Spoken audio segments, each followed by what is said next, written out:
আসসালামু আলাইকুম। অ্যাডভোকেট মোহাম্মদ ইউসুফ আলী আমন্ত্রণ জানাচ্ছি আরও একটি নতুন এপিসোডে।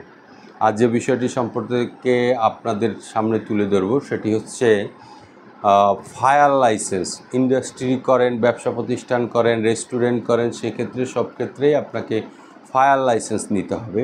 এই ফায়ার লাইসেন্স হচ্ছে আপনাকে নিতে গেলে যে যে ডকুমেন্টের প্রয়োজন হয় সেটাই আপনাদের সামনে আসলে তুলে ধরব।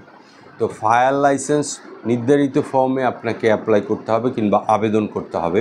আবেদন করতে গেলে আপনাকে টিস সম্পর্কে দিতে হবে, আন্ডারটেকিং ফর ফায়ার লাইসেন্স একটা আন্ডারটেকিং দিতে হবে, কোম্পানিটির লেআউট প্ল্যান এটি প্রোভাইড করতে হবে, মেশিনারির লিস্ট আপনার কোনখানে মেশিনারি বসবে, কি মেশিনারি এর একটা লিস্ট দিতে হবে। আপনাদের এই মেশিনারি অপারেটর কিংবা আপনাদের সাথে যারা কাজ করে তাদের এমপ্লয়ির লিস্ট, এরপরে আপনার ইন্ডাস্ট্রি কি নিজস্ব জায়গায় হলে দলিলের কপি, আর যদি বাড়ায় হয় তাহলে আপনাকে ওই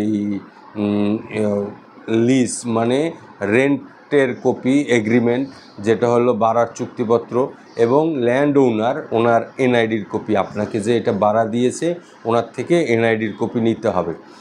এরপরে ভ্যালুয়েশন সার্টিফিকেট নিতে হবে, যেটা সিএ অফিস থেকে দেয়। আপনি যে কোনো সিএ ফার্ম থেকে ভ্যালুয়েশন সার্টিফিকেট করে নিতে পারবেন। এরপরে যেটা করতে হবে, এনওসি সিটি কর্পোরেশন বা ইউনিয়ন পরিষদ, আপনার প্রতিষ্ঠান যেখানেই হয়ে থাকুক সেই ইউনিয়ন পরিষদ কিংবা সিটি কর্পোরেশন থেকে একটা নো অবজেকশন সার্টিফিকেট দরকার হবে।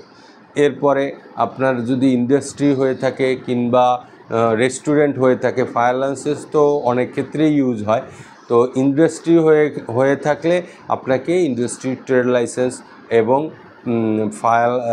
যদি আপনার রেস্টুরেন্ট হয় সেক্ষেত্রে রেস্টুরেন্টের ট্রেড লাইসেন্স রিকোয়ারমেন্ট থাকবে।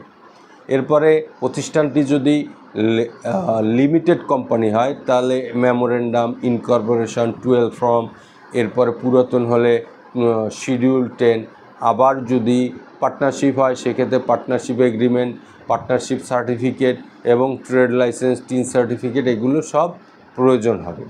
এরপর সকল ডাইরেক্টরের এনআইডির কপি এবং টিআইএনের কপি, ফটো অল ডাইরেক্টর কিংবা যে মালিক, যদি লিমিটেড কোম্পানি হয় সব ডাইরেক্টরের এনআইডির কপি এবং টিআইএনের কপি এবং সবার এক কপি করে ছবি।